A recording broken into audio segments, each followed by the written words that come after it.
Hello, knowledge seekers. In this episode of 20-Minute Books, we'll be delving into Blue Ocean Shift. This enlightening read, written in 2017, serves as a comprehensive guide to transcending competition in a market teeming with rivals. As we journey through this book, you'll gain insight from the author's decades of practical experience, understanding the compelling reasons to make your competition irrelevant, and exploring the vast avenues of opportunity that await beyond. Our guiding stars for this episode are authors W. Chan Kim and Renée Mauborgne. Both are esteemed professors of strategy at INSEAD and co-directors of the INSEAD Blue Ocean Strategy Institute. With an illustrious writing partnership that resulted in the 2004 international bestseller Blue Ocean Strategy, their literary prowess is well established. Their illustrious reputations are further solidified by numerous accolades and an impressive ranking on Thinker's 50 list as among the top 3 management gurus worldwide. Blue Ocean Shift is a must-read for entrepreneurs, managers, chief executive officers, and business leaders who are hungry for a paradigm shift in their strategic approach. It's also recommended for small business owners looking to make a big splash in their respective markets. Scholars of business and enthusiasts of competition and market strategy theories will also find this book intriguing and enriching. In this episode, get ready to navigate uncharted waters as we dive into Blue Ocean Shift.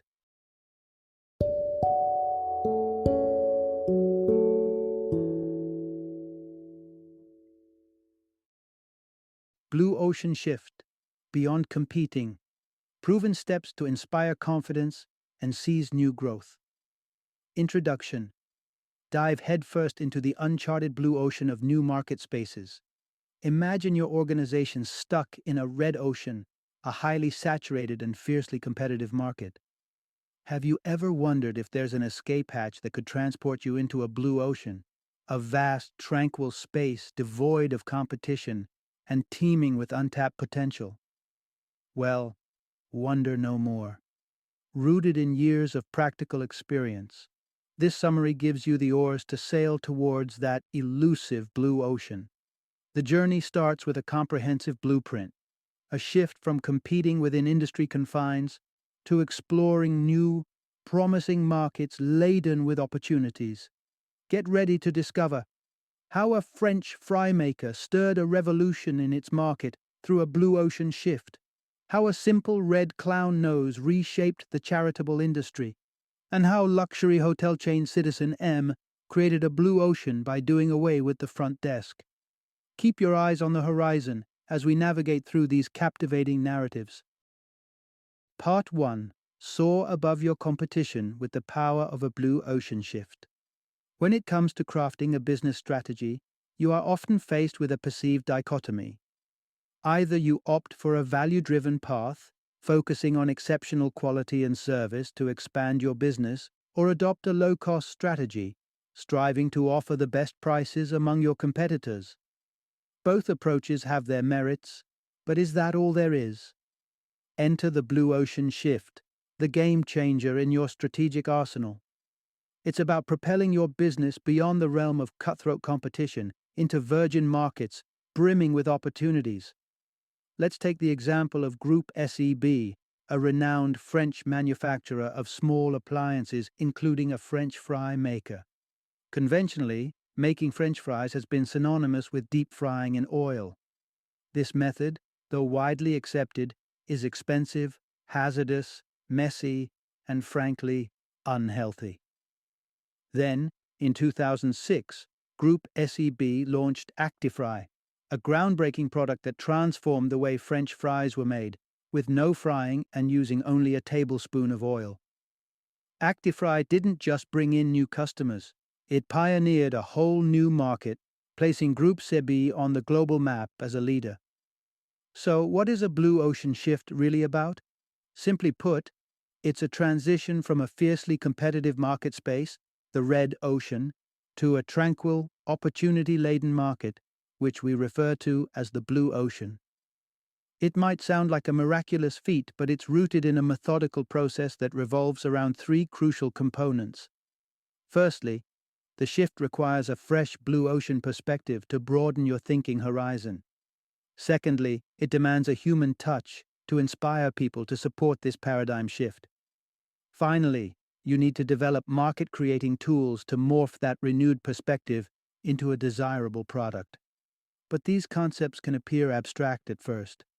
In the upcoming parts of this summary, we'll delve into the intricate details of how this process works and how you can apply it to your own business. Part 2. Discover the strategies for crafting new market spaces. So, we've established that a blue ocean strategy can pivot your business onto a transformative path. But before we delve into the nuances of a new perspective, humaneness, and market creating tools necessary to implement this strategy, it's crucial to understand some market creation theory.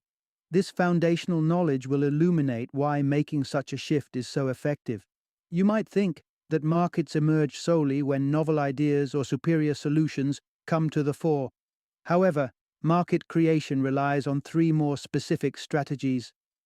Most business leaders and entrepreneurs are familiar with the first strategy: disruptive innovation.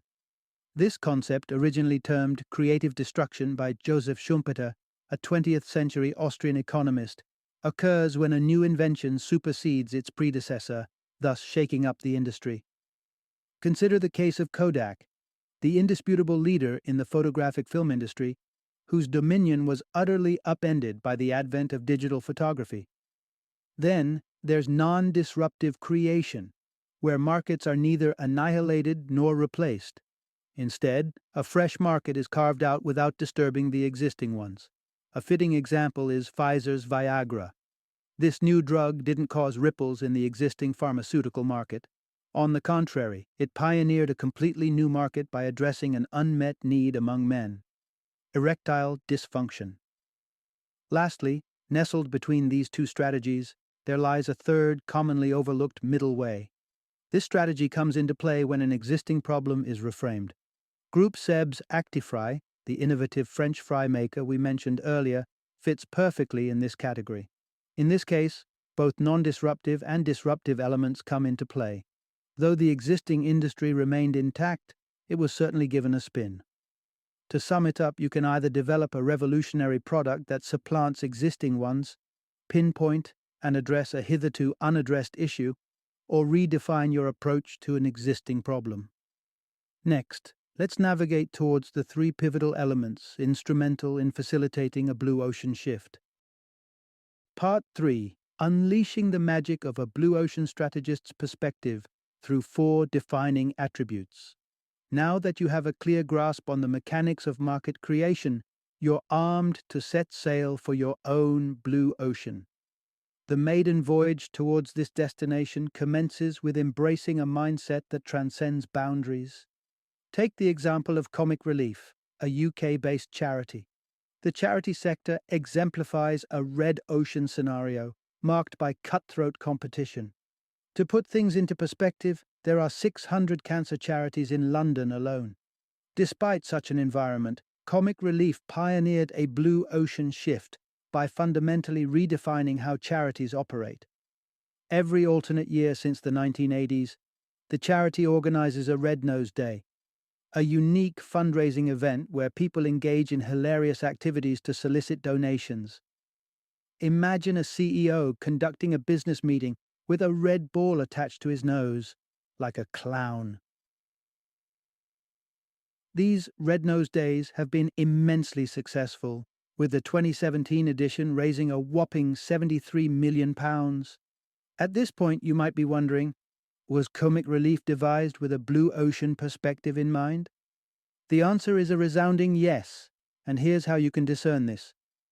Firstly, blue ocean strategists perceive industry conditions as malleable, and Comic Relief embodied this mindset perfectly. Rather than adhering to conventional modes of fundraising, such as grand galas, the charity introduced a novel approach.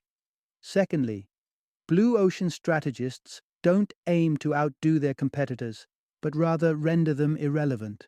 In other words, Comic Relief didn't seek to emulate other charities and win the race for donors. In reality, Red Nose Days faced no competition from any other charity, essentially eliminating competition. Thirdly, Blue ocean strategists strive to generate new demand, and Comic Relief accomplished just that. Instead of targeting affluent donors, the organization made charity appealing to everyone, regardless of how small their donations might be.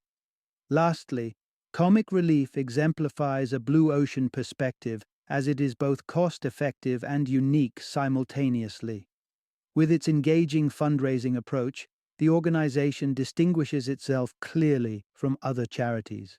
Moreover, as a low-cost organization, it doesn't divert donations towards year-round marketing or grant writing, so the first step is a change in perspective. In the ensuing parts, you'll discover the indispensable elements of humanness and market creation tools, essential for facilitating your blue ocean shift. Part 4. Humanity stands at the heart of the blue ocean transition. Before we delve into the tools that drive a blue ocean shift, it's essential to grasp a central tenet of this transformative process: humanity.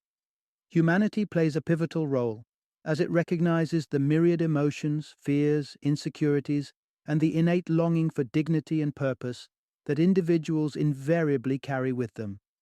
Humanity will instill in your employees a deep sense of trust in the Blue Ocean strategy as a means of guiding them and your organization to fresh, invigorating heights. To actualize humanity within your Blue Ocean strategy, three elements are crucial. The first among these is atomization. Let's face it, embarking on a blue ocean shift can appear formidable. It requires a complete reimagining of your industry.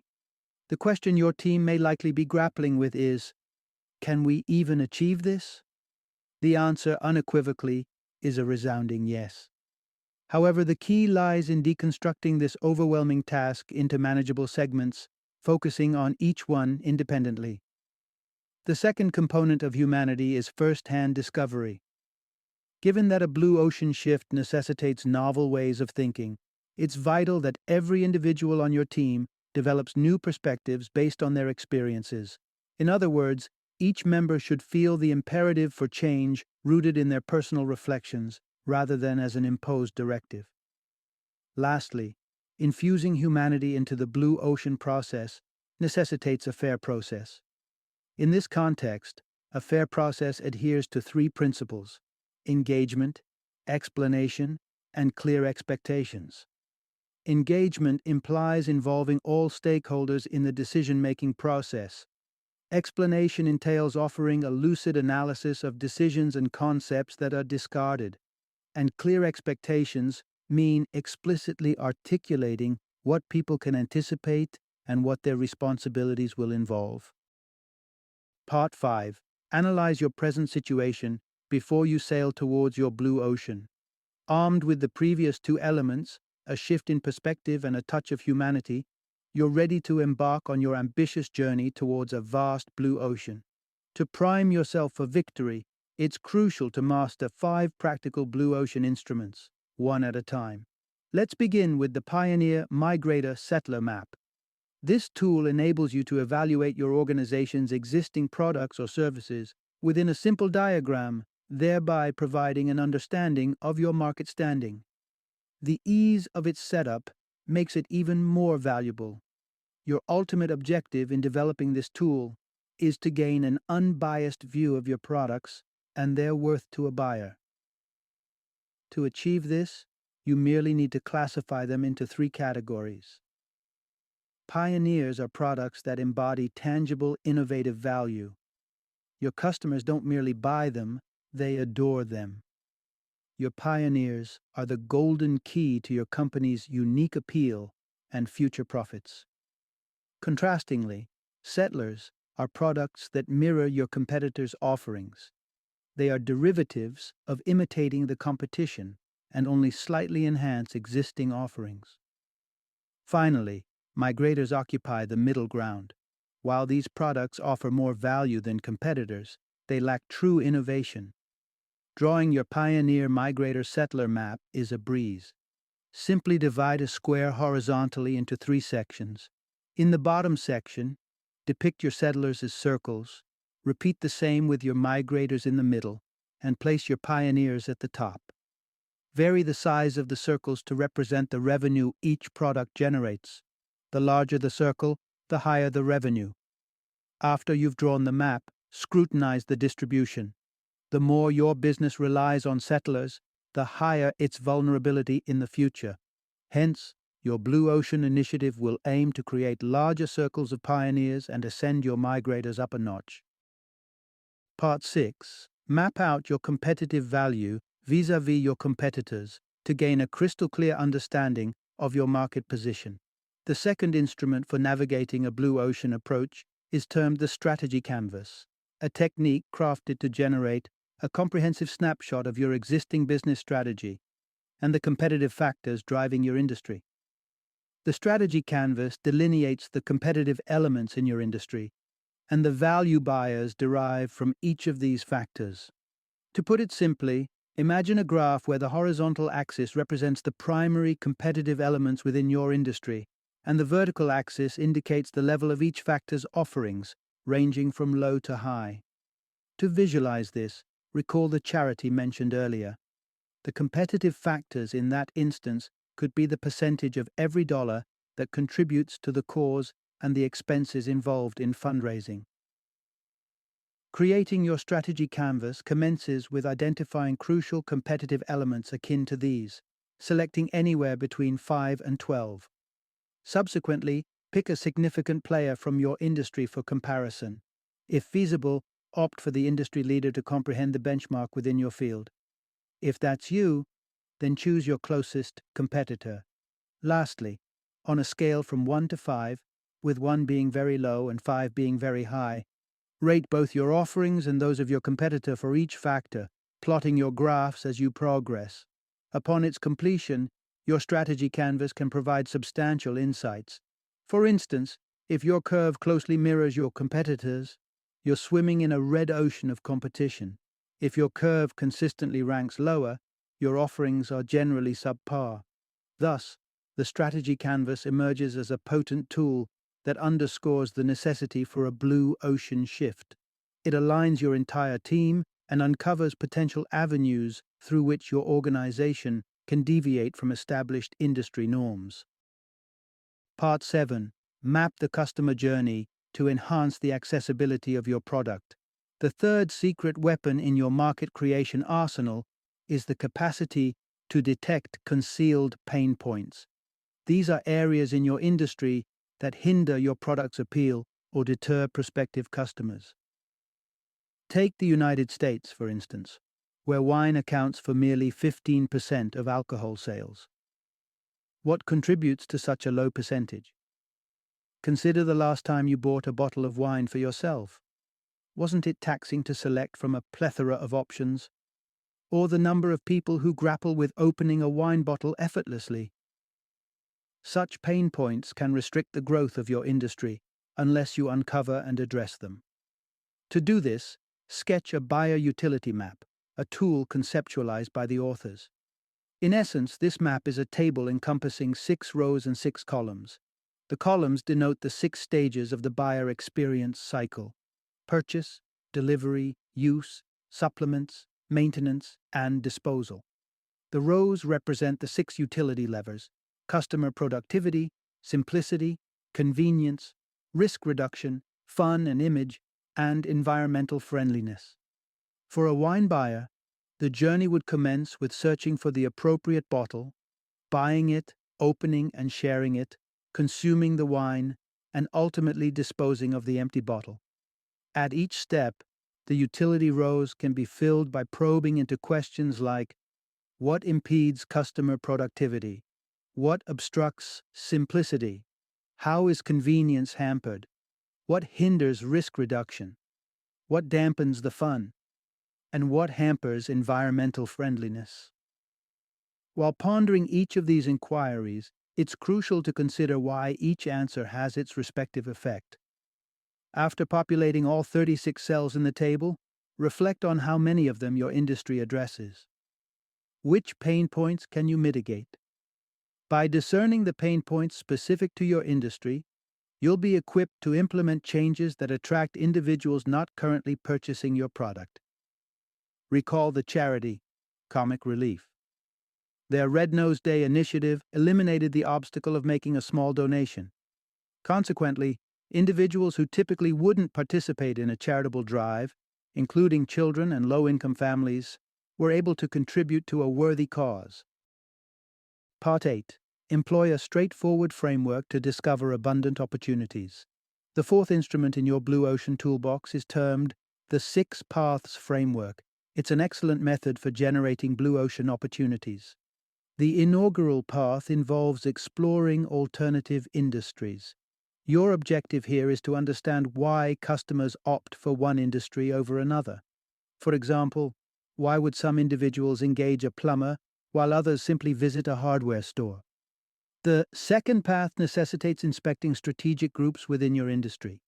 The aim here is to discern why buyers might select one product group, like high value, over another, such as low cost. The third path entails an examination of the chain of buyers. This refers to those individuals who purchase your product and subsequently influence others' buying decisions. Take, for instance, a preteen girl. She has an ample wardrobe, but her parents foot the bill, and her sartorial choices are likely swayed by her favorite pop star.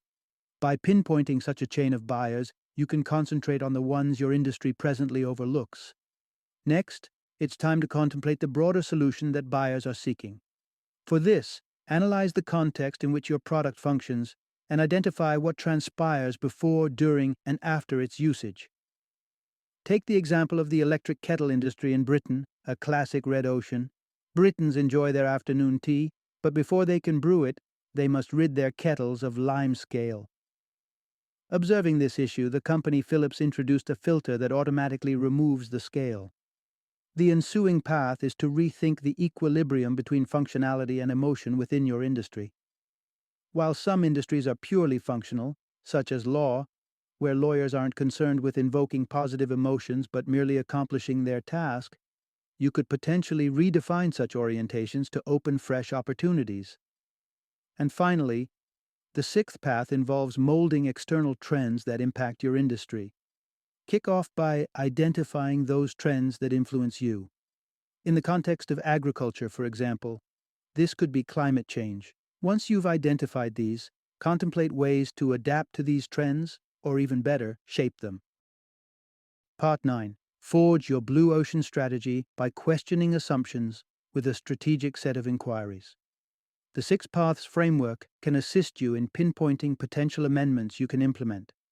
However, to leverage these insights, you must condense them into tangible options for blue ocean shifts. The instrument for accomplishing this is named the 4 Actions Framework, serving as the concluding portion of Step 4. This framework hinges on 4 inquiries and their corresponding actions. The inaugural question is, what aspects does your industry consider indispensable, yet could actually be eradicated? Consider the case of Citizen M, a hotel chain that enacted a blue ocean shift within the fiercely competitive hospitality industry, providing budget-friendly luxury accommodations. The method? By eliminating, among other components, the reception desk and concierge services. These core services have been traditionally deemed vital for luxury hotels, but it appears they're not that essential. At Citizen M hotels, guests utilize a self-service check-in kiosk, eliminating waiting lines. The subsequent question to pose is, what factors should be diminished well below the industry norm? Here again, Citizen M offers an insightful instance. They significantly downsized room dimensions, positing that visitors wouldn't spend much time in their rooms except when sleeping. However, if you're implementing cuts, you need to provide something in return. Consequently, the third question is, which aspect should be escalated well above the industry standard? For Citizen M, the answer was enhancing the opulence of the guests' sleeping surroundings. This entailed providing extra-large beds, high-end linens, and complete tranquility. Lastly, contemplate which amenities or attributes that have never been provided before should be introduced. For instance, since Citizen M eliminated the reception desk, the company rolled out versatile ambassadors tasked with addressing guests' queries and resolving minor issues that may arise. By asking the above questions pertinent to your own business setting, you can swiftly formulate a blue ocean strategy suitable for you. Achieving this brings you to the ultimate step, executing your blue ocean shift. You'll get a handle on this in the following summary. Part 10. Assemble your leading talent, pinpoint your prime blue ocean option, and take the plunge. Upon executing the preceding step, you'll have devised numerous thoroughly developed options for a blue ocean shift. In this ultimate fifth step, your mission is to identify the most promising one and set it into motion. To accomplish this, arrange a blue ocean fair and call upon your most distinguished talent, assembling leaders from various departments within your organization. You should, at the very least, invite the head of your main division, along with her premier team, the chiefs of marketing, production, human resources, finance, IT, and logistics. You could even extend invitations to customers, partners, and suppliers if you see fit. During the event, kick off with a recap of your industry, encompassing all its red oceans, followed by a clarification of why a blue ocean shift is necessary. After establishing that, present the assorted blue ocean alternatives you have at your disposal. For each option, commence with the new product's slogan. Display the strategy you forged in Step 2, using your strategy canvas, and guide your audience through the 4 actions framework you developed in Step 4. Keep in mind, it's crucial for everyone to comprehend the reasoning supporting your different options. Once all presentations have concluded, allocate some time for reflection. You might even set up mini-stations furnished with posters outlining all the options for participants to contemplate. Finally, prompt everyone to vote on their preferred choice. This could be as straightforward as distributing post-it notes for people to affix to the posters they found most enticing. You can also take this opportunity to gather feedback on why individuals lean towards a specific option. From there, you'll have your blue ocean option in view and will be prepared to implement your novel concept. With some determination and a touch of good fortune, you'll be navigating the uncharted waters of your blue ocean in no time. Final summary. The majority of businesses navigate the red oceans, defined by fierce and ruthless rivalry. However, this isn't the only route. By adopting a systematic approach, you can orchestrate a blue ocean shift that steers you clear of competition and unveils fresh, unexplored market opportunities.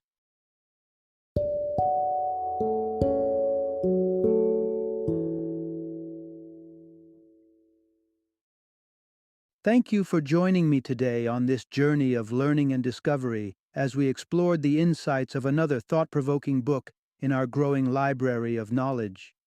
If you've enjoyed our time together, please take a moment to follow our podcast, give us a 5-star rating, and share 20-minute books with other knowledge seekers. Your support truly means a lot. Don't forget to join me again in the next episode, where we will delve into another enriching book. Until then, happy reading and happy listening.